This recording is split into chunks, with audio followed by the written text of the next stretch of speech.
दोस्तों आज की क्लास में हम लोग बात करेंगे मुख्य परीक्षा उत्तर लेखन से संबंधित बहुत सारे जो है क्वेरी आ रही थी और यहाँ पर हम लोग बात करेंगे कुछ प्रश्नों के माध्यम से और उसको कैसे आप मुख्य परीक्षा में लिखें कि जिससे कि आपको अधिकतम अंक यानी कि 55 से लेके 56% जो है अंक जो है अधिकतम अंक माने जाते हैं अगर जीएस पेपर 1 से लेकर के 6 की बात की जाए तो और 60% जो है मैक्सिमम आपको मिल सकता है जो कि कुछ ही पेपर प्रश्न पत्रों में मिलता है। हाँ, ये पेपर जो है 5 जीएस 5 से संबंधित है जिसमें 105 102 110 मैक्सिमम जो है 110 के आसपास बच्चे जो है टॉपर्स जो है लाते हैं। ठीक है ना।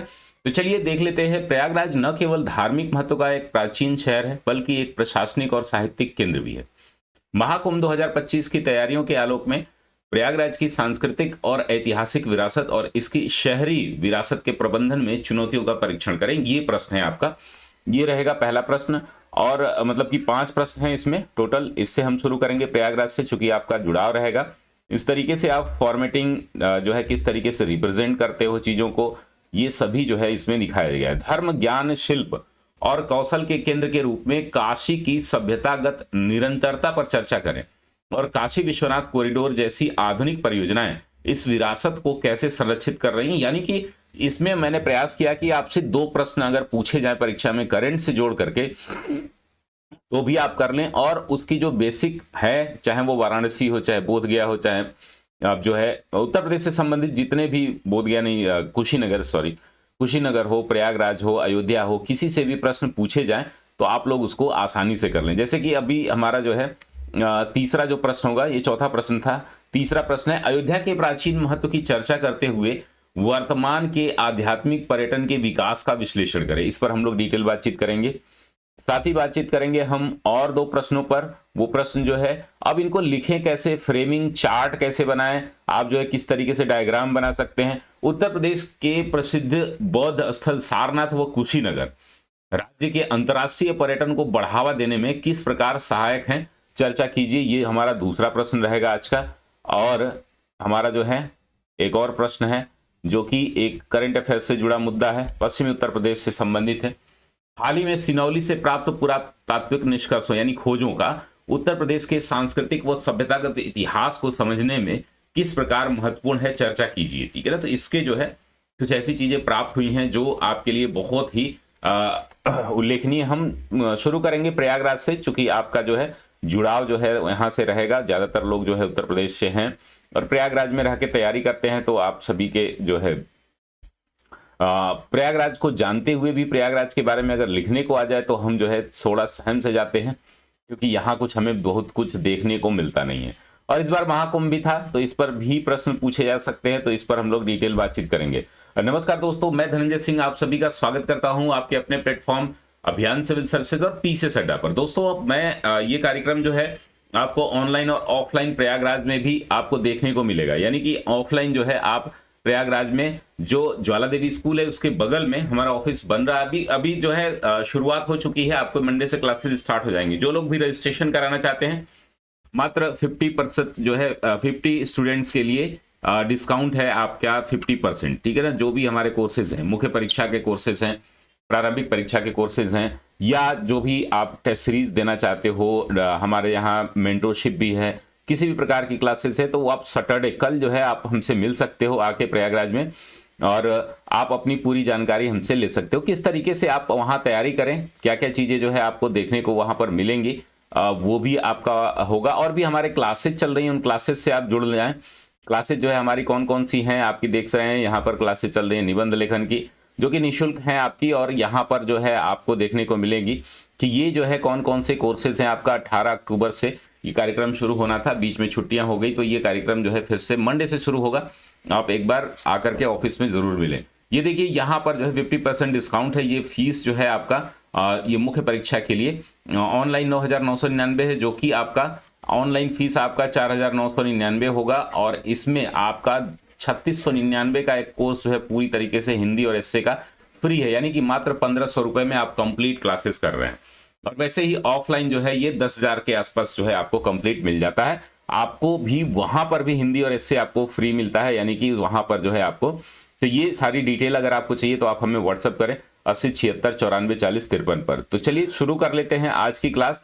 आज की क्लास में हम कैसे जो है चीजों को समझेंगे, प्रश्न को कैसे बार बार पढ़ना होता है, क्या इसकी समस्याएं आपके पास आती हैं, आपको कंटेंट आते हुए भी लिख नहीं पाते हो, रिप्रेजेंट सही से नहीं कर पाते हो। तो ये जो भी हमने प्रश्न उत्तर लिखे हैं ये लगभग 200 से 250 से 300 शब्दों में है, ठीक है ना।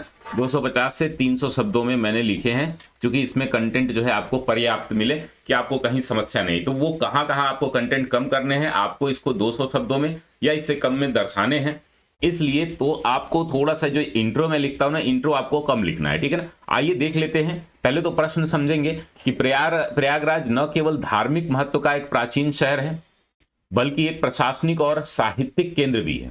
महाकुंभ 2025 की तैयारियों के आलोक में प्रयागराज की सांस्कृतिक और ऐतिहासिक विरासत और इसकी शहरी विरासत के प्रबंधन में चुनौतियों का परीक्षण करें। यानी कि 2 प्रश्न इसमें पूछे गए हैं, ठीक है ना। इस तरीके के प्रश्न जो है आपसे उत्तर प्रदेश पीसीएस जल्दी पूछता नहीं है। इसको 2 भागों में बांट करके आप चाहे तो 2 प्रश्नों का उत्तर यहां पर देख सकते हैं। तो प्रयागराज प्राचीन तीर्थराज, जिसको हम बोलते हैं तीर्थों का राजा, गंगा यमुना और पौराणिक सरस्वती का पवित्र संगम त्रिवेणी संगम पर स्थित है। यह शहर इसकी विरासत, गहरे धार्मिक महत्व एवं प्रशासनिक न्यायिक केंद्र तथा साहित्यिक परंपरा का एक अनूठा मिश्रण है।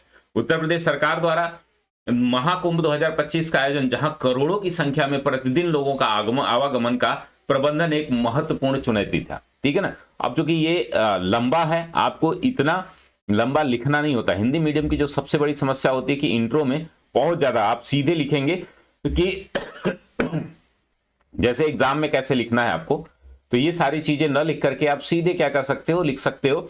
ये लिख करके भी लिखोगे तो भी कोई दिक्कत नहीं। 200 शब्दों में आएगा तो यहाँ के 3-4 लाइनें आपको जरूर लिखनी है, ठीक है ना। तो आइए देख लेते हैं कि इसका जो है प्रयागराज का की बहुस्तरीय विरासत क्या है। बहुस्तरीय विरासत का मतलब कि आप देखोगे कि सांस्कृतिक और धार्मिक केंद्र के रूप में प्रयागराज को जाना जाता है, जिसके कुछ सब पॉइंट्स आप लिखोगे। तो पहला ये हो गया। दूसरा है कि प्रशासनिक और न्यायिक राजधानी के रूप में इसको जाना जाता है, आप सभी को पता है। और तीसरा है कि साहित्यिक व राजनीतिक केंद्र के रूप में प्रयागराज को हमेशा से, अभी तो प्रयागराज विश्वविद्यालय की जो स्थिति है वो उतनी अच्छी नहीं है, क्योंकि यहाँ पर जो युवा चुनाव होते थे वो जो है अब नहीं हो रहे हैं। यहाँ से आप देखोगे कि जो भी युवा निकलता था वह पूरे भारत में, इवन प्रधानमंत्री का दावेदार भी यहाँ से कई लोग निकल के गए हैं। आप देखेंगे चाहे मोतीलाल नेहरू जी हों, आपके हरिवंश राय बच्चन हो जो कि आपके साहित्य में देखने को मिलेंगे, महादेवी वर्मा हो, चाहे अमिताभ बच्चन हो, आपके गांधी परिवार से आप देखोगे नेहरू जी हैं यहाँ से। तो ये सभी लोगों का जो रोल रहा है वह राष्ट्रीय स्तर पर भी बहुत अच्छा रहा है। तो इन सभी को आपको प्रयागराज की जो बहुस्तरीय विरासत है उसको आप पॉइंट वाइज दिखा सकते हैं, ठीक है ना। तो साहित्य, सांस्कृतिक और धार्मिक केंद्र के रूप में आप देखोगे कि यूनेस्को की अमूर्त सांस्कृतिक विरासत में शामिल कर दिया गया है किसको, महाकुंभ को, ठीक है ना। इसको शामिल कर दिया गया है, इसको डैश दे करके लिख सकते हैं। मंदिरों अखाड़ों का केंद्र है ये, ठीक है ना। मेला के दौरान जो है विशाल टेंट सिटी का निर्माण होता है। यह दुनिया की सबसे बड़ी टेंट सिटी के रूप में भी जाना जाता है। तो सांस्कृतिक और धार्मिक केंद्र के रूप में और भी हैं, मंदिर अखाड़े भी है हमारे पास जो है। नागवासुकी का मंदिर आप देखिए, बहुत ही ऐतिहासिक मंदिर है। और भी आप देखोगे तो यहाँ पर इस्कॉन टेम्पल है, ठीक है ना, साईं टेम्पल है, और भी है आप जो है अलोपी देवी मंदिर है, और भी बहुत सारे ऐसे ऐतिहासिक मंदिर हैं। आप चले जाओ उधर साइड जो है सच्चा बाबा आश्रम साइड जो है अरैल साइड, तो वहां पर कई पुरातन मंदिर आपको 10 से 12 आपको देखने को मिल जाएंगे, ठीक है ना। तो ये आप यहाँ की सांस्कृतिक धार्मिक केंद्र के रूप में यहाँ पर देख सकते हो कि यह कितना समृद्ध है। अगर आप देखोगे तो विभिन्न प्रकार के यहाँ पर और भी देखिए, अगर आपके पास समय है तो सांस्कृतिक धार्मिक केंद्र, तो धार्मिक केंद्र केवल हिंदू ही नहीं, अब जो कि महाकुंभ से जोड़ के लिखना है तो हिंदू में आप लिख सकते हो क्रिश्चियन, ठीक है ना। क्रिश्चियन जो है धर्म का एक बड़ा जो है यहाँ पर गढ़ देखने को मिलता है। यहां पर आप देखोगे कि 15 से 20 जो है आपके जो क्या बोलते हैं चर्च जो है वह सिविल लाइंस में ही आपको मिल जाएंगे, ठीक है ना। और पूरे अगर आप प्रयागराज की बात करो, कम से कम जो है 30-35 जो है चर्च आपको पूरे प्रयागराज और खासकर विशेषकर शहर में आपको देखने को मिलेंगे। इसमें सबसे फेमस जो है पत्थर गिरजाघर है। आप देखोगे सांस्कृतिक केंद्र में हमारा दक्षिण पूर्व जो बोलते हैं ना कि मध्य पूर्व सांस्कृतिक केंद्र का जो है केंद्र है हमारे यहाँ। तो ये सारी चीजें, आपके पास उतना समय नहीं रहेगा कि इतनी सारी चीजें आप लिखो, लेकिन अगर प्रयागराज हमारे दिमाग में आता है तो हमारे पास कंटेंट नहीं रहते हैं। यहीं अगर आप देखोगे तो आप इस्लाम से संबंधित भी बहुत सारे यहाँ पर स्मारक हैं, उन स्मारकों को यहाँ पर आप लिख सकते हो। जैसे मुगलों के समय का अगर आप देखोगे तो अकबर का किला है। अगर आप देखोगे इधर रेलवे स्टेशन साइड जो है वो बड़ा जो है बाग है, उसका क्या नाम है, एग्जैक्ट नाम मुझे ध्यान नहीं आ रहा है। तो एक बड़ा पार्क है और वहां पर कुछ मजारे भी हैं, वह देखने को मिल जाएंगी। ऐतिहासिक स्थलों में आप हिंदू, क्रिश्चियन, इस्लाम तीनों के यहाँ पर बहुत ही बेहतरीन इमारतें भी देख सकते हैं, उनकी धार्मिक स्थल भी देख सकते हैं। और चूंकि ये पूरा जो है प्रश्न जो है हमारा कुंभ के इर्द गिर्द घूमेगा, इसलिए यहां पर हमने क्या किया है, कुंभ पर ही फोकस किया है, क्योंकि प्रश्न के आधार पर ही हमको उत्तर लिखने होते हैं, ठीक है ना।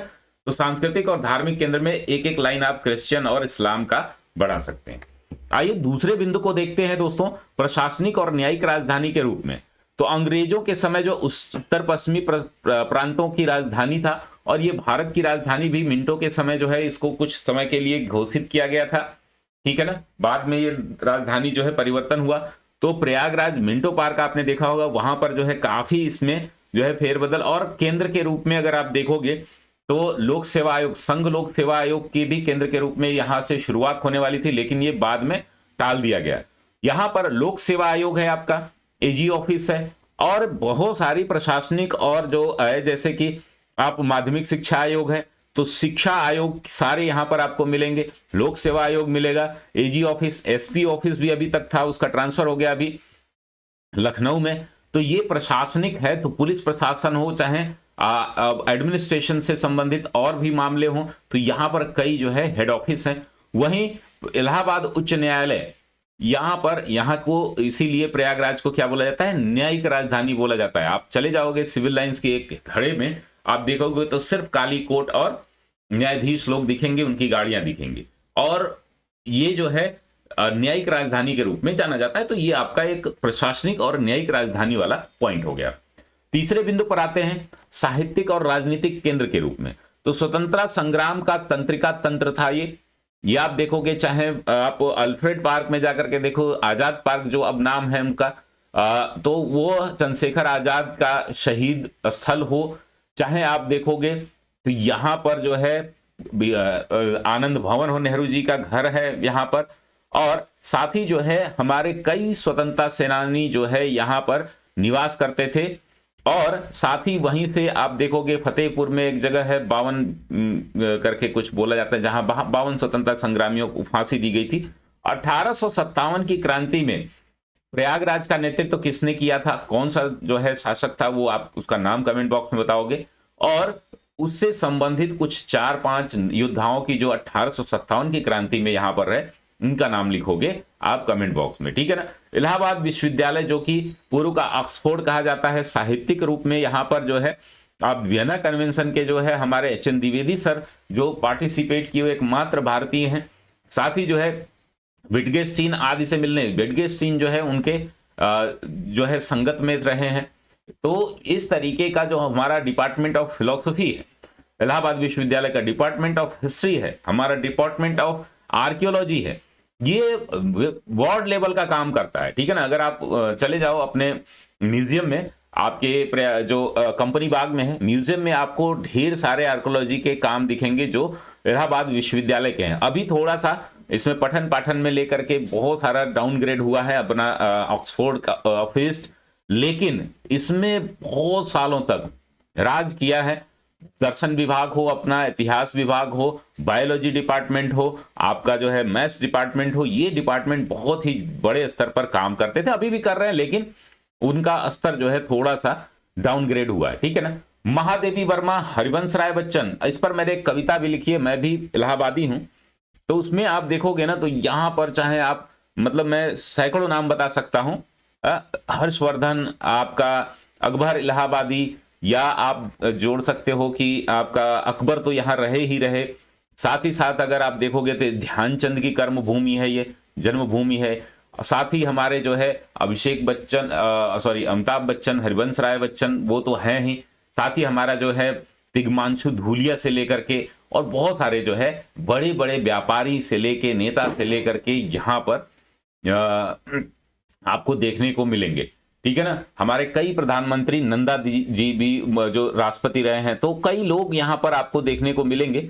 आप उनकी जो इतना ज्यादा लिखेंगे तो आपको जो है इतना समय नहीं रहेगा, तो इसलिए मैंने शॉर्ट में कुछ चीजें यहाँ पर दे दी हैं, जो आप अगर प्रयागराज से कभी भी प्रश्न आए, इतना कंटेंट में अगर आप मेरा नोट्स देख लेते हो और साथ ही वीडियो देख लेते हो, वीडियो में थोड़ा एक्स्ट्रा रहता है, ठीक है ना, तो आपको कभी भी प्रयागराज पर अगर कोई प्रश्न आया तो आप नहीं उसको क्या कर सकते हो कि उसको गलत कर ही नहीं सकते हो। गलत क्या, उसके सारे कंटेंट आपके पास रहेंगे। चलिए अब हम यहां पर देखेंगे इसके दूसरे पार्ट को। जो पहला पार्ट तो हो गया कि भाई हमारा जो विरासत है वह विरासत ही नहीं, वह हमारा साहित्य का केंद्र भी है, आध्यात्म का केंद्र भी है, और साथ ही साथ हमारा जो है राजनीति का केंद्र भी है, और प्रशासनिक और न्यायिक राजधानी का भी केंद्र है। यह हमने प्रूव कर दिया। अब दूसरे पार्ट में हमें दो चीजें करनी है। एक तो हमें बताना है कि महाकुंभ के दौरान जो है हमारी विरासत को खास करके पूछा गया है, जो हमारी अवसंरचना है, खास करके जो हमारी विरासत की अवसंरचना है, जैसे कि प्रयागराज का इलाहाबाद विश्वविद्यालय है, उसकी बिल्डिंग्स का, न्याय जो हमारा न्याय भवन है इलाहाबाद उच्च न्यायालय का, उसकी बिल्डिंग्स का, और भी जो हमारे चर्च हैं, मस्जिद हैं, मंदिर हैं, उनकी विरासत को कैसे संरक्षित किया जाएगा। क्योंकि डेवलपमेंट में क्या होता है कि हमारी जो कोर हमारी आइडेंटिटी होती है ना, उसको समाप्त करके एक नया जो है शहर बसा दिया जाता है। तो क्या वैसा किया गया है, तो उसमें जोखिम क्या है और प्रबंधन कैसे हमने किया, इस पर बात करनी है इस वाले मुद्दे में। तो इसमें 4 मुद्दों पर हम लोग डिटेल बातचीत करेंगे। पहला जो है अवसंरचना और वास्तुकला बनाम वास्तुकला, यानी कि इंफ्रास्ट्रक्चर जो हजारों करोड़ रुपए दिए गए थे ब्रिज बनाने के लिए, इंफ्रा डेवलपमेंट के लिए, रोड और नवीनीकरण के लिए, तो क्या उसको पूरी तरीके से नवीकरित किया कर दिया गया है। तो अवसंरचना जो हमारी पुरानी अवसंरचना थी, क्या उस पर कोई प्रभाव पड़ा है, इस पर हम बात करेंगे।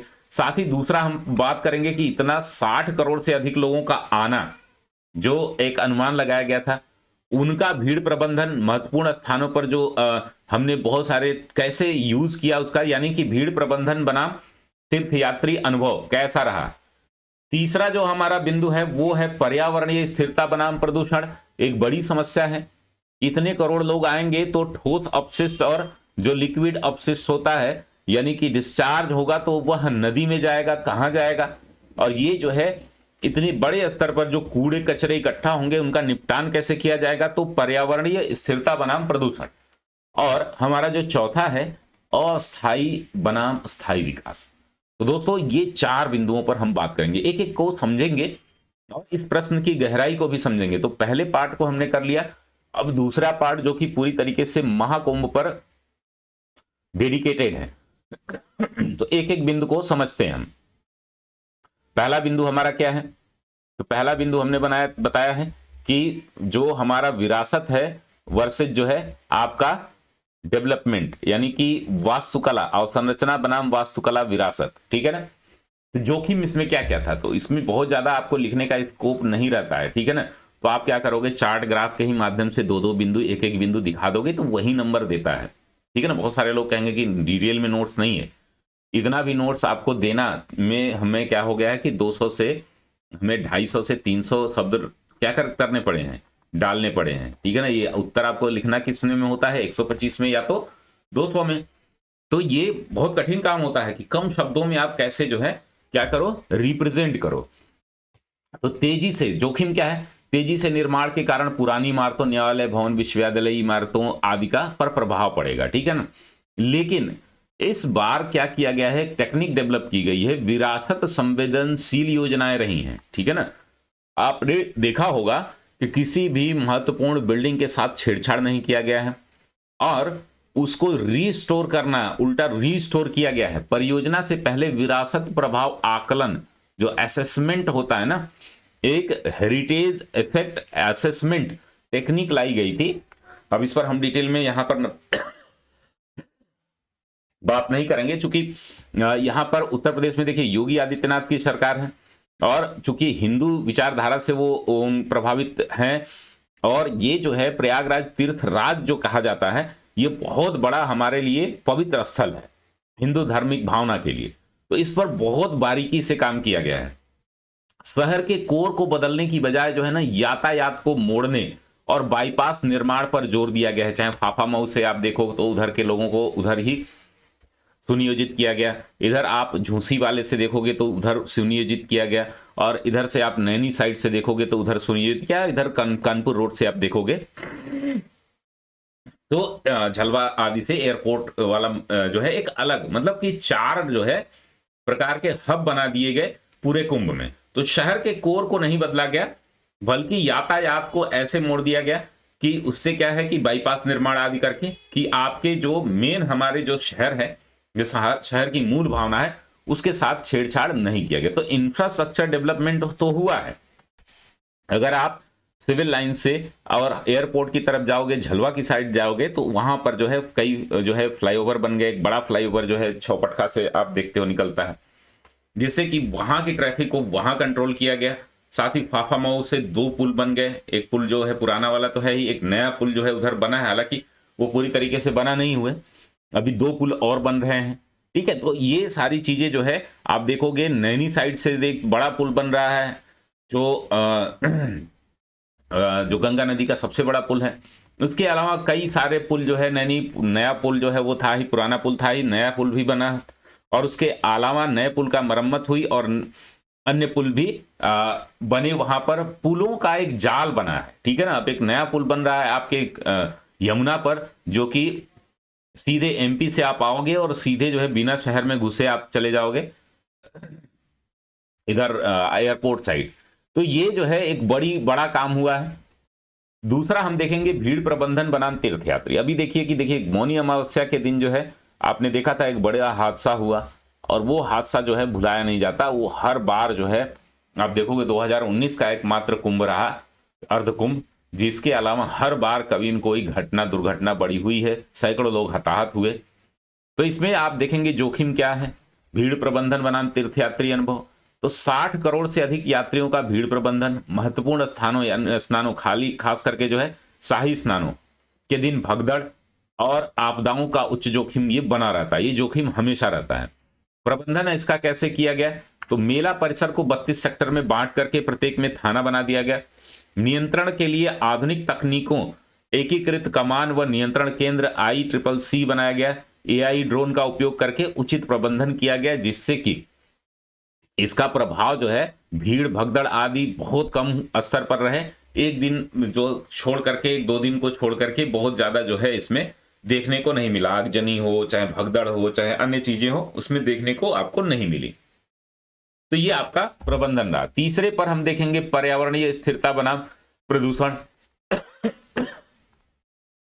अर्थात जो है जोखिम क्या था, ठोस कचरा तरल कचरा के निपटान की समस्या, नदी प्रदूषण, नमामि गंगे परियोजना जो कि बहुत बड़ी परियोजना है, उसको एक खतरे के रूप में उस पर भी खतरा मंडरा सकता था, क्योंकि जब करोड़ों लोग प्रतिदिन स्नान करेंगे तो उससे गंगा नदी की समस्या बढ़ सकती थी। लेकिन ये प्रबंधन कैसे किया गया, तो इसमें जीरो डिस्चार्ज पॉलिसी थी कि नदी में कोई भी कचरा नहीं जाएगा, चाहे वो सॉलिड हो चाहे लिक्विड हो।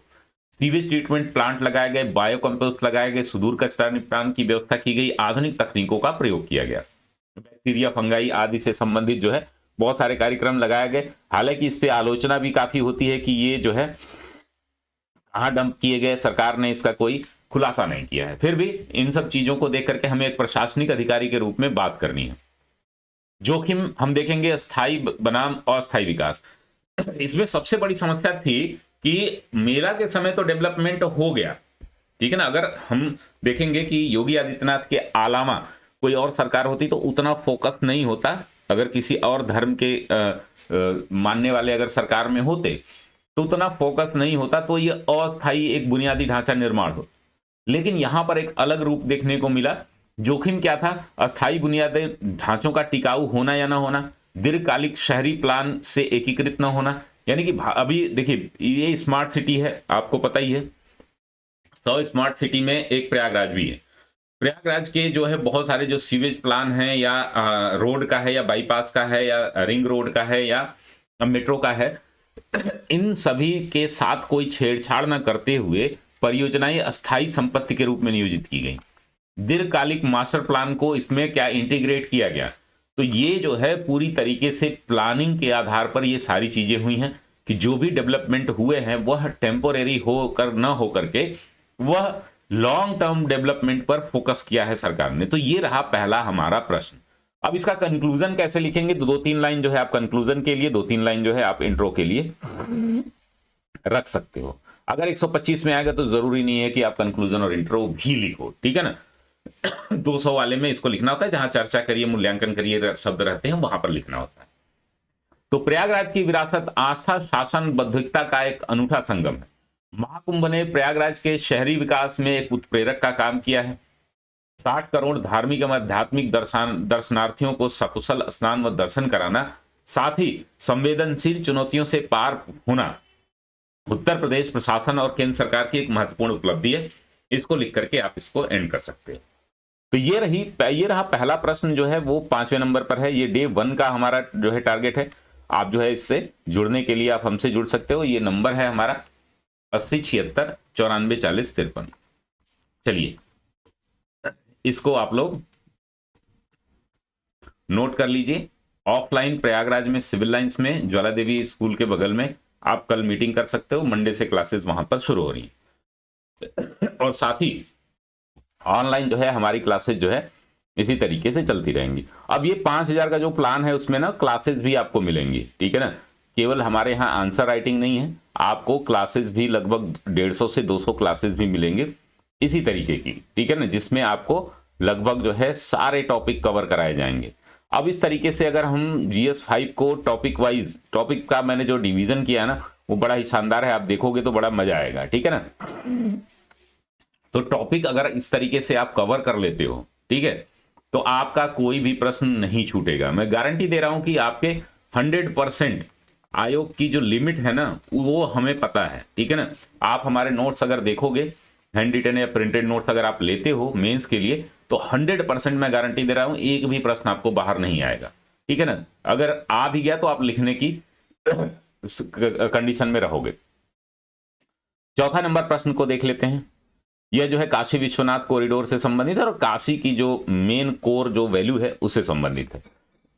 धर्म, ज्ञान, शिल्प और कौशल के केंद्र के रूप में काशी की सभ्यतागत निरंतरता पर चर्चा करें। इसको एक शाश्वत शहर के रूप में बोला जाता है। काशी विश्वनाथ कॉरिडोर जैसी आधुनिक परियोजनाएं इस विरासत को कैसे संरक्षित कर रही हैं, क्योंकि काशी विश्वनाथ बहुत ज्यादा चर्चा में रहा है। इस पर बहुत बड़ा इन्वेस्टमेंट किया है सरकार ने और बड़ा ही बेहतरीन तरीके से यहां पर भी वो बातें देखने को आपको मिलेंगी कि जो उसके कोर को बिना छेड़े छाड़ किए हुए डेवलपमेंट किया गया, ठीक है ना। तो चलिए देखते हैं इसका इंट्रो आप कैसे लिखेंगे। हमने 4-5 लाइन लिखी है, आप 2 से 3 लाइन यहां पर लिख सकते हो। वाराणसी या काशी को दुनिया के सबसे पुराने शहरों में से एक है, ठीक है ना, एक है ये, एक दुनिया के सबसे पुराने बसे शहरों में से एक। इसे शाश्वत शहर केवल आयु के कारण ही नहीं कहा जाता है, बल्कि हिंदू आस्था, गहन ज्ञान और शिल्प कौशल के रूप में यह सदियों से रहा है। हाल ही में G20 का सम्मेलन और काशी विश्वनाथ कॉरिडोर परियोजना इस विरासत को आधुनिक संदर्भ में संरक्षित करने और बढ़ाने के लिए एक स्मारकीय प्रयास है, ठीक है ना। पहले हम देखेंगे इसका जो बेसिक है, पहले से जो है काशी सदियों से कैसे चली आ रही है, निरंतरता कैसे है, तो इसको 3 पार्ट में हमने कवर करने का प्रयास किया है। आप इसको 4 पार्ट 5 पार्ट में भी कर सकते हो, अकॉर्डिंगली आपके जो भी प्रश्न की लिमिट होगी वो। पहला, धर्म और आध्यात्मिकता का ये केंद्र है। दूसरा, शिल्प कौशल और जीवंत विरासत है। तीसरा जो है ये नॉलेज सेंटर है, चाहे BHU हो, संपूर्णानंद संस्कृत विश्वविद्यालय हो और भी कई विद्यालय महाविद्यालय वहां पर संरक्षित हैं, बहुत सारे रिसर्च सेंटर भी हैं।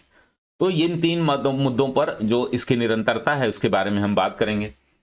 काशी विश्वनाथ और पवित्र गंगा नदी को जो जोड़ दिया गया है, हिंदुओं का अंतिम तीर्थ स्थान भी इसको बोलते हैं, आध्यात्मिकता का केंद्र रहा है।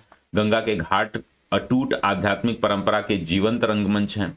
इस पर बहुत सारी मूवीज आपको देखने को मिल जाएंगी, बहुत सारे जो है डॉक्यूमेंट्री मिल जाएगी।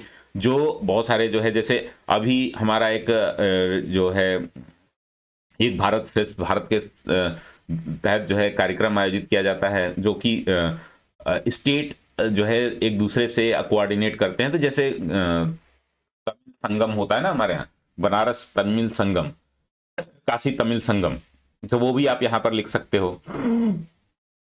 शिल्प कौशल को आप देखोगे तो जो मुस्लिम वहां पर बुनकर रहे हैं, उनका एक बड़ा इतिहास रहा है। बनारसी साड़ियों का जो जीआई टैग अभी मिला है, बुनाई कला का केंद्र रहा है। बनारस घराना, इसमें हिंदू मुस्लिम सभी आपको देखने को मिल जाएंगे। बनारस घराने में विशेष रूप से हिंदुस्तानी शास्त्रीय संगीत पर फोकस किया जाता है। तो जितने भी बड़े चाहे हमारे संगीतकार रहे हों बनारस घराने के, वो यहाँ पर है। कुछ नाम आप चाहो तो यहाँ पर लिख सकते हो। ज्ञान के केंद्र में आप देखोगे तो वर्षों से समस्त विद्याओं की राजधानी रहा है। संस्कृत, खगोल विज्ञान, वैदिक अध्ययन का केंद्र रहा है। बीएचयू, संपूर्णानंद संस्कृत विश्वविद्यालय जैसे केंद्र यहाँ पर देखने को मिले हैं। तो ये जो है 3 आधार पर हम काशी विश्वनाथ को अभी न देख करके हमारी जो वाराणसी सिटी काशी जो है सेंटर के रूप में, अब यहाँ पर बहुत सारे डेवलपमेंट हुए हैं। रुद्राक्ष सेंटर बना है, वहाँ पर वैदिक सिटी का निर्माण हो रहा है, जो है आउटडोर बन रहा है, रिंग रोड बन रहा है, बहुत सारी चीज़ें वहाँ पर डेवलप हो रही हैं। बहुत बड़ा जो है स्टेडियम बन रहा है क्रिकेट के लिए।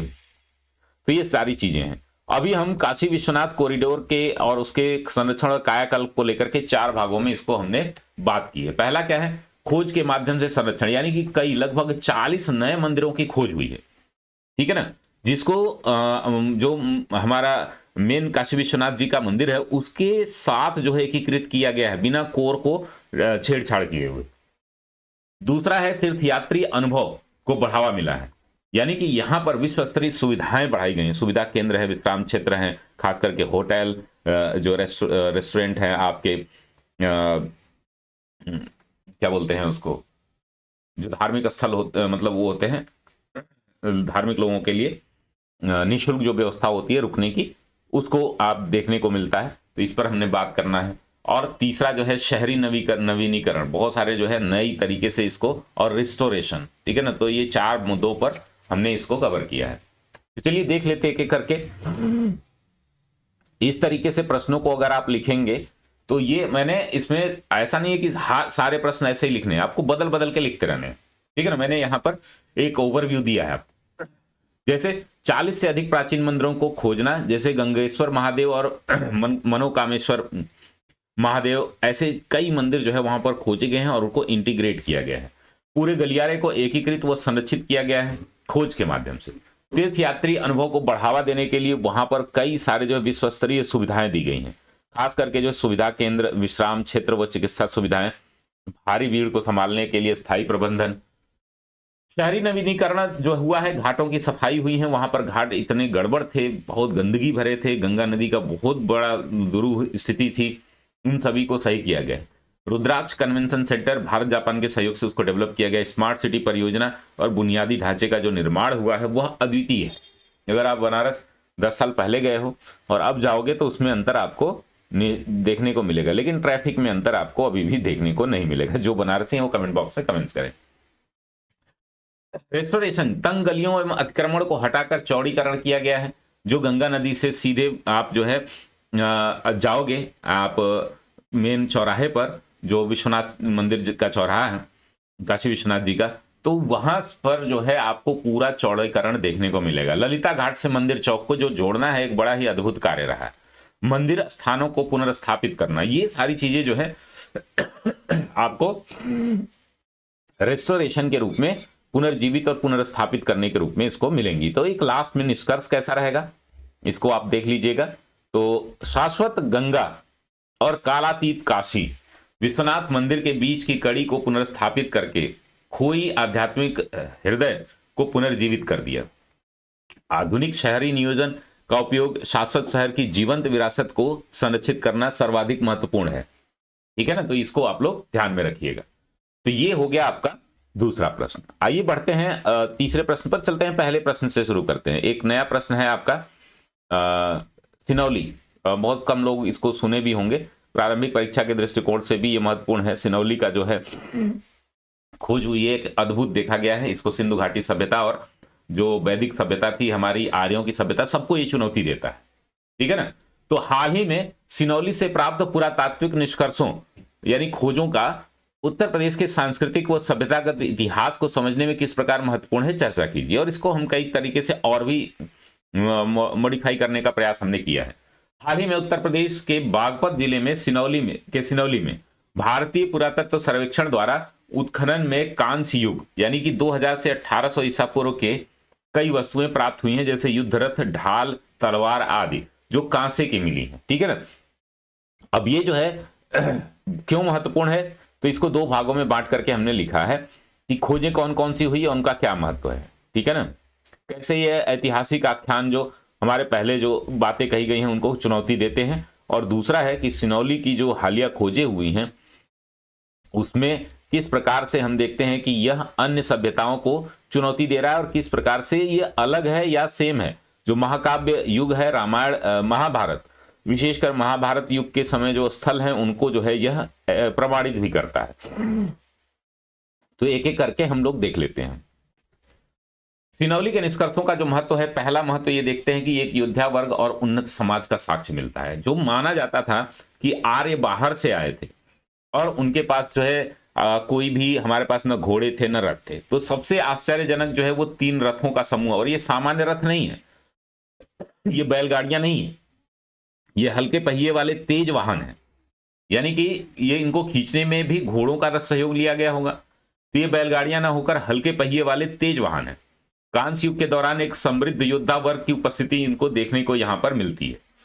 योद्धा वर्ग के उन्नत समाज के साक्ष्य के साथ ही साथ यहां पर तकनीकी कौशल भी देखने को मिला है।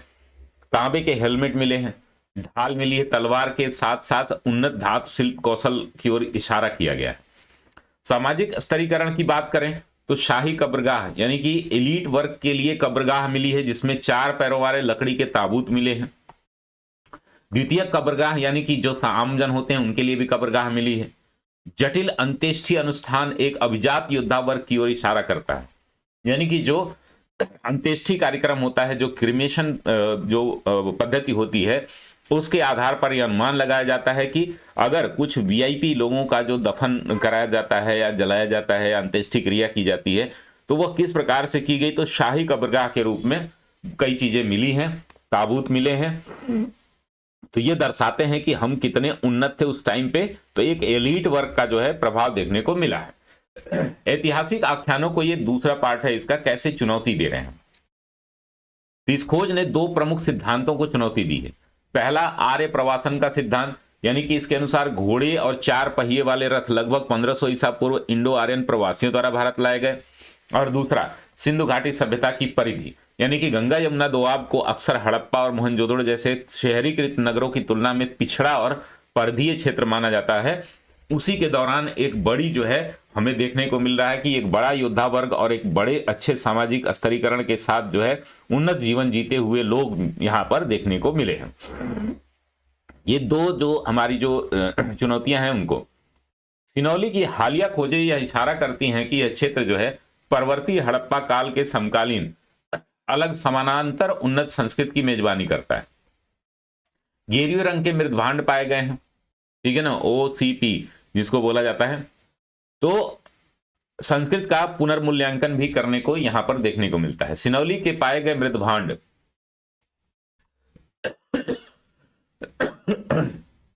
गेरुए रंग के मृदभांड संस्कृत से जुड़े हुए हैं। कब्रिस्तान से प्राप्त मृदभांड एक परिष्कृत संस्कृत का द्योतक है, जो सामान्य किसान समाज से ऊपर एक जटिल सामाजिक संरचनाओं वाला कुलीन वर्ग देखने को मिलता है। ये दोहराव हो गया, इस दोहराव से थोड़ा सा बचें, लेकिन ये जरूरत थी यहां पर लिखने की। महाकाव्य साहित्य और क्षेत्रीय पहचान से जुड़ा, तो सिनौली का भौगोलिक व सांस्कृतिक संदर्भ जो है ना महत्वपूर्ण है, क्योंकि यह कुरु पांचाल के मध्य का क्षेत्र है जो महाभारत का ऊपरी केंद्र है। रथों, हेलमेट, तलवार आदि इसे महाकाव्य में वर्णित सांस्कृतिक परिवेश से मेल खाने की ओर इशारा करते हैं।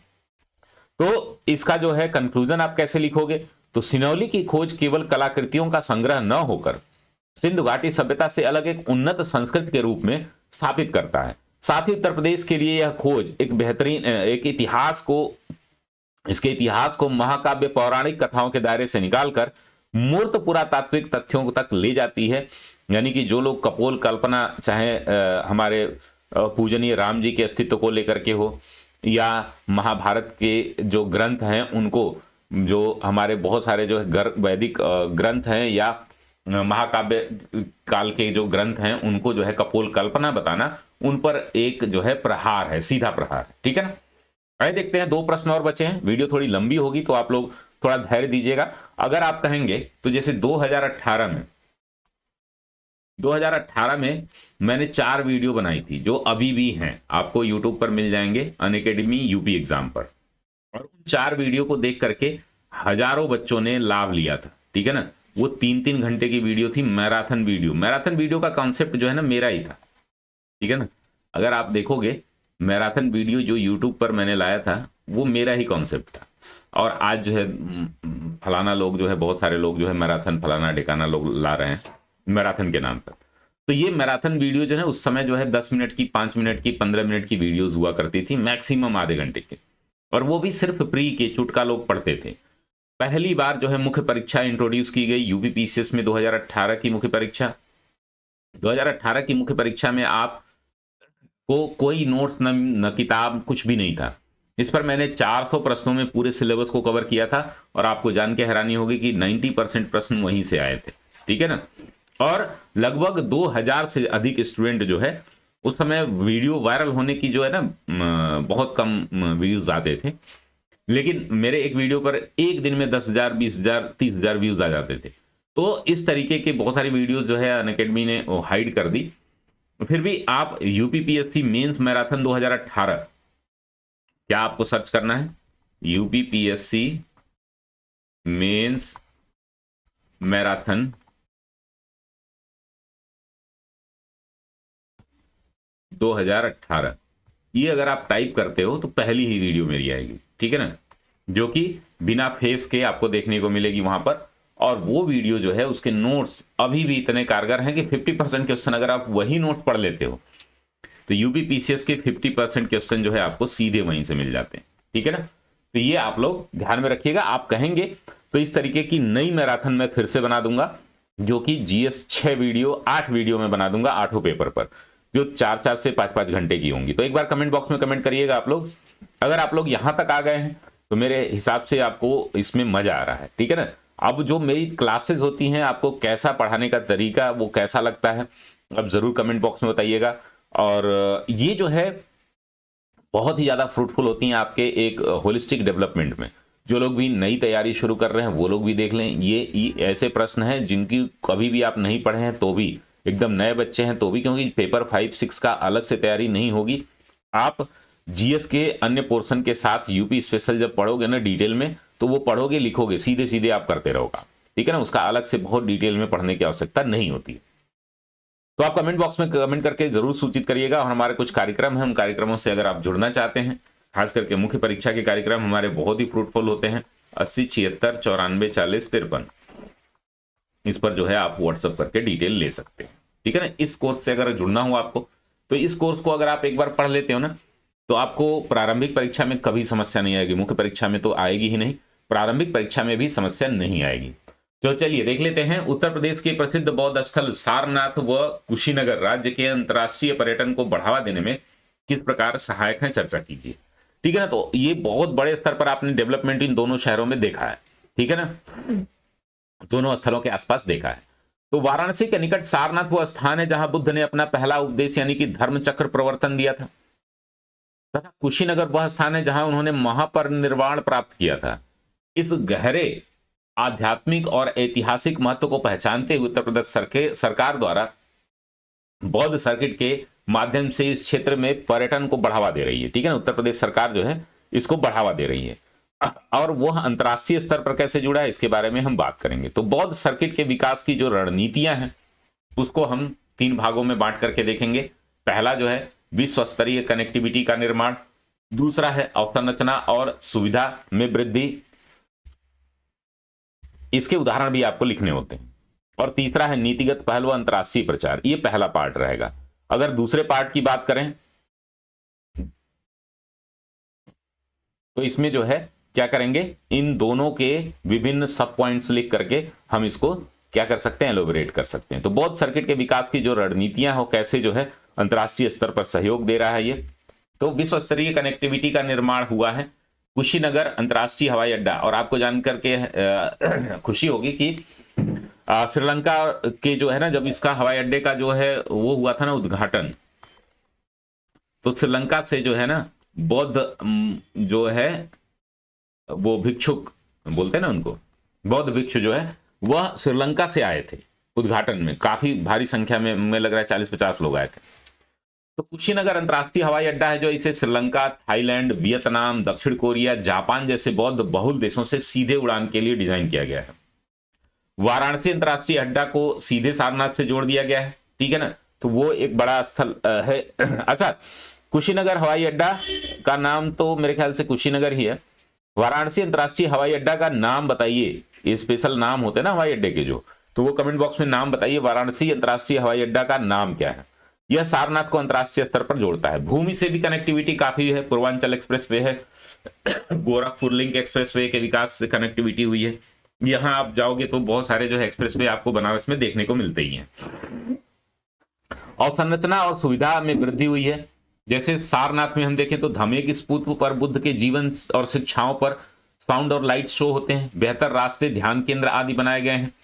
वहीं कुशीनगर में परिनिर्वाण पथ को विकसित करने के में निवेश किया गया है। महापरिनिर्वाण मंदिर, रामाभार स्तूप, ये सब नाम याद रखिएगा, प्रारंभिक परीक्षा में आपके काम आएगा। का सुंदरीकरण, नए होटलों का विकास तथा स्वच्छता आदि जो है यहां पर देखने को मिलती है। ये इंफ्रास्ट्रक्चर डेवलपमेंट और जो फैसिलिटी जो है डेवलपमेंट हुआ है उसके माध्यम से। नीतिगत पहल व अंतर्राष्ट्रीय प्रचार के माध्यम से अगर आप देखोगे तो उत्तर प्रदेश पर्यटन नीति 2022 में क्या दिया गया है कि आध्यात्मिक एवं विरासत पर्यटन पर फोकस करने की बात की गई है। नए होटलों व वेलनेस सेंटर बनाने के लिए सब्सिडी सिस्टम लाया गया है। और निजी क्षेत्र यानी कि PPP, पब्लिक प्राइवेट पार्टनरशिप, या निजी क्षेत्र को अलग से भी जो है निवेश पर बल दिया गया है। तो ये नीतिगत जो पहल है अंतर्राष्ट्रीय प्रचार के लिए, उसमें जो है एक तो हमारा जो है क्या है पॉलिसी है। अंतर्राष्ट्रीय कूटनीति में भी हमारा इसका रोल देखने को मिलता है। जैसे कि विदेश मंत्रालय एवं पर्यटन मंत्रालय का विशेष सहयोग इसमें मिलता है। कुशीनगर हवाई अड्डे के उद्घाटन में श्रीलंका के भिक्षुओं को लाना, ये एक बड़ी स्ट्रेटेजिक चीज देखने को मिलती है आपको। बौद्ध कॉन्क्लेव का आयोजन किया जाता है प्रतिवर्ष। सरकार समय समय पर, प्रतिवर्ष होता है कि नहीं होता है, लेकिन समय समय पर बौद्ध कॉन्क्लेव का आयोजन करती है। दुनिया भर के बौद्ध भिक्षु और टूर ऑपरेटर जो है यहाँ पर उनको विशेष सुविधा दी जाती है और उनको बुलाया जाता है। तो उत्तर प्रदेश सरकार एक बहुआयामी और समग्र रणनीति के माध्यम से सारनाथ एवं कुशीनगर के आधारभूत महत्व का लाभ उठा रही है। राज्य अपनी प्राचीन आध्यात्मिक विरासत को अंतर्राष्ट्रीय पर्यटन और आर्थिक विकास के लिए एक प्रमुख चालक के में प्रभावी ढंग से परिवर्तित कर रहा है। तो ये टोटल जो है आपका मूल आंसर हो गया कि भाई सारनाथ से प्रश्न पूछे तो भी, कुशीनगर से पूछे तो भी, वाराणसी से पूछे तो भी, और आपके प्रयागराज से पूछे तो भी, ये सारे प्रश्नों को आप करने में, सिनौली एक जगह है उससे भी पूछे तो भी, ये जो प्रमुख स्थल है ना उनका लगभग यहां पर पूरा काम यहां पर देखने को मिल जाता है। अब एक बहुत बड़ा जो है बहुत चर्चित स्थल है अपना राम जी जहां पर स्थापित किए गए हैं। अयोध्या के प्राचीन महत्व की चर्चा करते हुए वर्तमान में इसके आध्यात्मिक पर्यटन के विकास का विश्लेषण करें। ये मोस्ट जो है एलिजिबल क्वेश्चन है, ये जो आगे पूछा जा सकता है 25 और 26 दोनों में, तो इसको आप लोग देख लीजिएगा। अगर यहां तक आप आ गए हैं तो आपको हमारे कार्यक्रम बहुत अच्छे लग रहे हैं। इसका अगर ये हमारी पढ़ाने का तरीका, हमारा जो है बताने का, समझाने का तरीका आपको अच्छा लगता है तो कमेंट बॉक्स में कमेंट जरूर करिएगा। साथ ही हमारे कुछ कार्यक्रम हैं, उन कार्यक्रमों से आप जुड़ सकते हैं। अगर आप यूपीपीसीएस की परीक्षा की तैयारी कर रहे हो नए तरीके से, या आप पुराने स्टूडेंट हो, तो आप हमसे जुड़ सकते हो। मुख्य परीक्षा उत्तर लेखन अभ्यास जो है ये शुरू हो रहा है आपके ऑनलाइन और ऑफलाइन दोनों। प्रयागराज में आप सिविल लाइंस में ज्वाला देवी स्कूल के पास जो है ताशकंद मार्ग पे आप मिल सकते हो।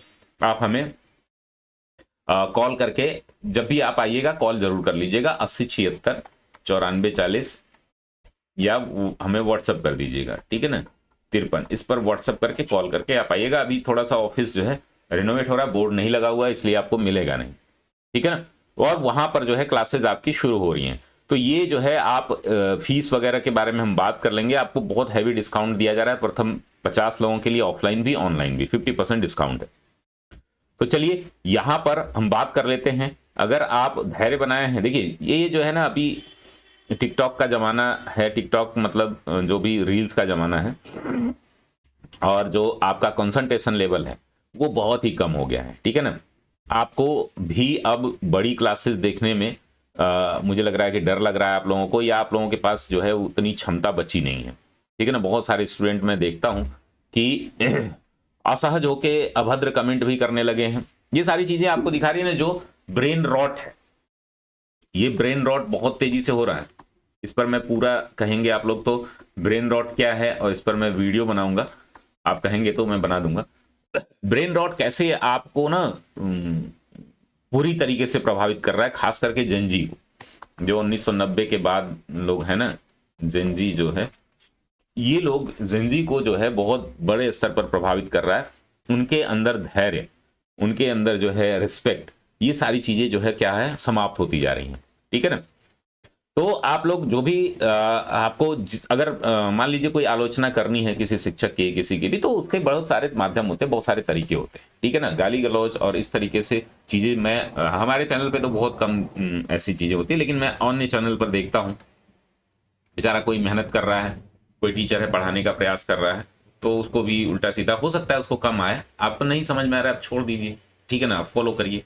नए नए देखिए बहुत सारे चैनल खुल गए हैं, बहुत सारे जो है टीचर को जो प्रारंभिक परीक्षा भी नहीं पास की हैं, या भाई उनका मन है अपने आप को एक्सप्लोर करना, टीचिंग करना, ठीक है, आप उनका नहीं है तो बहुत सारी कोचिंग संस्थान हैं, सैकड़ों कोचिंग संस्थान हैं जहाँ पे टीचर नहीं भी अच्छा पढ़ाते, नहीं लोग जाते हैं, तो आप भी ना जाइए, लेकिन उनको डिमोरलाइज करना, गाली गलौज करना, ये सब सही चीजें नहीं है।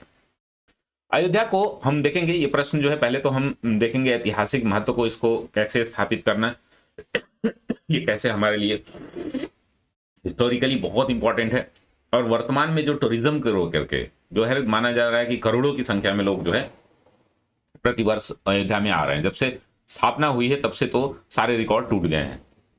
अयोध्या को प्राचीन भारतीय महाकाव्यों में कोसल साम्राज्य की राजधानी और भगवान राम की जन्मभूमि के रूप में पूजा जाता है। इसकी ऐतिहासिक विरासत रामायण, बौद्ध धर्म से में साकेत तथा जैन धर्म में तीर्थंकर, आपको मैं बता दूं कि 5 तीर्थंकरों का जन्म यहां पर हुआ है, तो ये तीर्थंकर यानी कि जैन मुनियों का भी एक बड़ा जो है महत्वपूर्ण स्थल। हाल ही में राम मंदिर के प्राण प्रतिष्ठा ने इसे विश्व के प्रमुख सांस्कृतिक और आध्यात्मिक पर्यटन स्थलों के रूप में पुनर्स्थापित किया है। तो आइए देख लेते हैं ऐतिहासिक और सभ्यतागण महत्व में 3 भागों में इसको मैंने बांटा है। पहला है महाकाव्य और पौराणिक विरासत इसकी रही है, दूसरा है समन्वित धार्मिक विरासत, और तीसरा है प्राचीन राजनीतिक केंद्र के रूप में भी इसको देखा गया है। तो महाकाव्यों की अगर बात करें पौराणिक विरासत के रूप में, तो रामायण का एक बड़ा महत्वपूर्ण स्थल रहा है। ये भव्य, समृद्धि एवं न्यायपूर्ण राजधानी इससे माना जाता है। लाखों हिंदुओं की आस्था का ये प्रमुख स्थल है। साथ ही अगर हम कंपोजिट की बात करें, समन्वित धार्मिक केंद्र की विरासत की बात करें, तो इसमें 3 धर्म प्रमुख रूप से आते हैं। इस्लाम के भी बहुत सारे यहाँ पर देखने को मिलते हैं, लेकिन इतिहास जो है वह समन्वित धार्मिक विरासत की बात करता है, जिसमें बौद्ध धर्म में साकेत के रूप में, जैन तीर्थंकर में ऋषभनाथ सहित जो पहले तीर्थंकर थे ना, उनके साथ 5 तीर्थंकरों की जन्मस्थली है। हिंदू धर्म का एक पवित्र शहर तो है ही, राम जन्मभूमि के रूप। प्राचीन राजनीतिक केंद्र के रूप में 6ठी शताब्दी ईसा पूर्व में कोसल महाजनपद की राजधानी था। सरयू गंगा के मैदान का राजनीतिक और आर्थिक महत्व हमेशा रहा है, और वह जो है उत्तर प्रदेश ही नहीं, विश्व की मतलब जो भारतीय राजनीति में एक बड़ा महत्वपूर्ण निभाता है। अयोध्या फैजाबाद जो है हमारे लखनऊ के पास है, और यह हमें चाहे वह स्वतंत्रता संग्राम रहा हो, 1857 की क्रांति रही हो, इन सब में इनका बहुत बड़ा रोल रहा है, ठीक है ना। पुनर्स्थापना और आध्यात्मिक पर्यटन के प्रभाव को लेकर के यहां पर हम देखेंगे कि इनको 4 भागों में हम समझने का प्रयास करेंगे। राम मंदिर एक मुख्य आकर्षक आवश्यक लिख दिया गया, आकर्षक के रूप में, यानी कि एक मेन अट्रैक्शन का जो सबसे बड़ा पॉइंट है ये है। अगर नहीं भी देखिए राम मंदिर जो है नहीं भी बनता तो भी ये था, लेकिन इसका जो है रिस्टोरेशन नहीं हो पाता, इस शहर का जो कायाकल्प नहीं हो पाता, लेकिन बहुत बड़ा अट्रैक्शन का एक केंद्र बना राम मंदिर, जो स्थापना जो हुई विवादित ढांचा जो था बाबरी मस्जिद का, उसके कारण। दूसरा जो है समग्र शहरी कायाकल्प, यानी कि पूरे जो है शहर का कायाकल्प किया गया है, रिस्टोरेशन किया गया है, इसके बारे में हम बात करेंगे। आर्थिक गुणक प्रभाव जो है होते हैं किस प्रकार से इकोनॉमिकल बेनिफिट ये दे रहा है।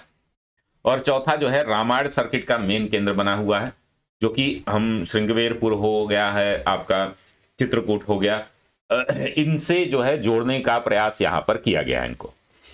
तो चलिए देख लेते हैं राम मंदिर एक मुख्य आकर्षक के रूप में कैसे स्थापित हुआ है। तो राम मंदिर अयोध्या के परिवर्तन का प्रमुख चालक है, मेन जो है कंडक्टर ऑफ चेंज इसको बोल सकते हैं। स्मारकीय मुख्य आकर्षक जो है तीर्थयात्रियों की करोड़ों में आमद को देखता है। और तीसरा जो है वैश्विक धार्मिक केंद्रों को टक्कर ये दे रहा है, ठीक है ना, करोड़ों की संख्या में यहां पर प्रतिवर्ष लोग आ रहे हैं। आवाजाही में भारी वृद्धि के बाद जो है विकास का इंजन भी इसको माना गया है, क्योंकि आप देखते हैं कि जहां पर जो है टूरिज्म बढ़ेगा वहां की जो है चौतरफा जो है विकास यहां पर देखने को मिलेगा।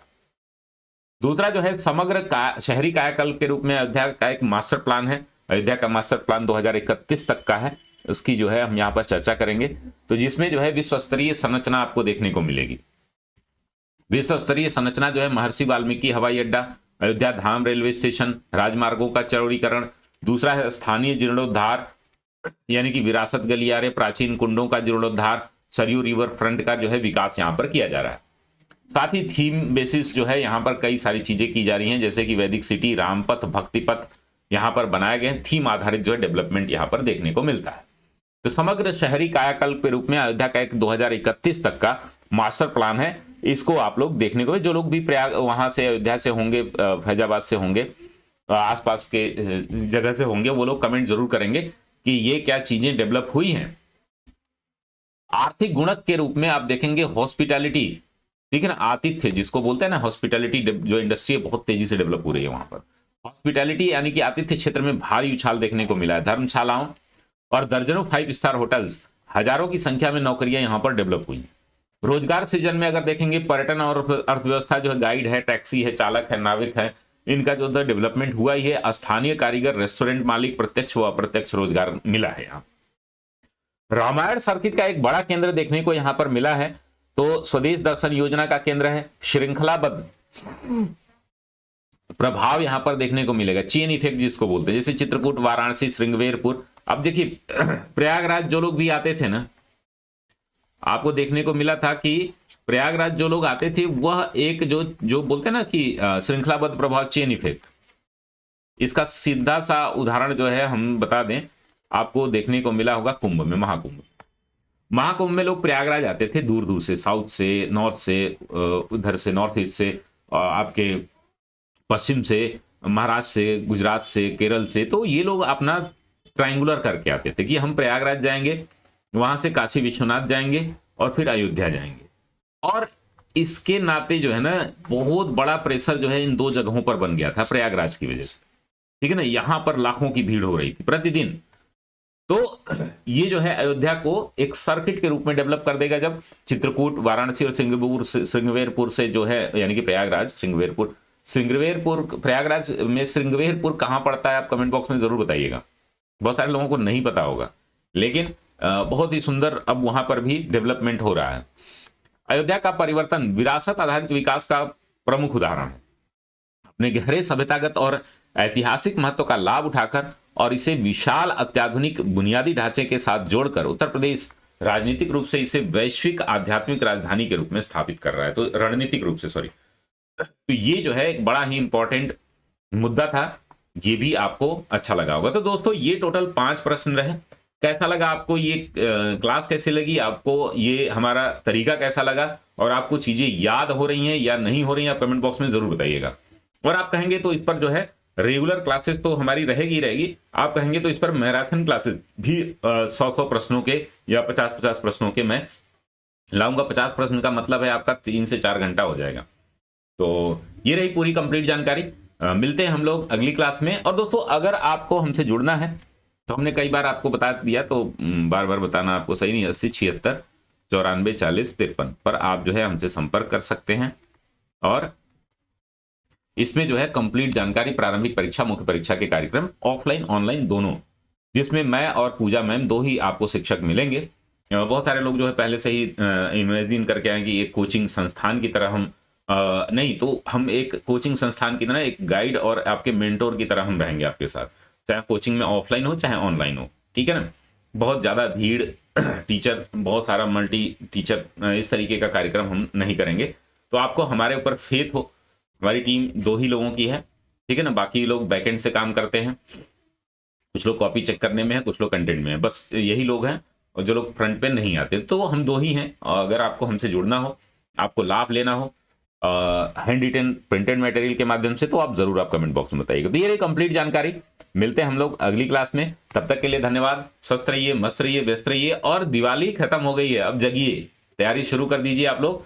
आपका नेक्स्ट लेवल की तैयारी हम लोग यहाँ पर कराएंगे, चाहे वह ROAR मुख्य परीक्षा हो या UP PCS जो मुख्य परीक्षा 2025 दोनों के लिए। बहुत बहुत धन्यवाद आप सभी का।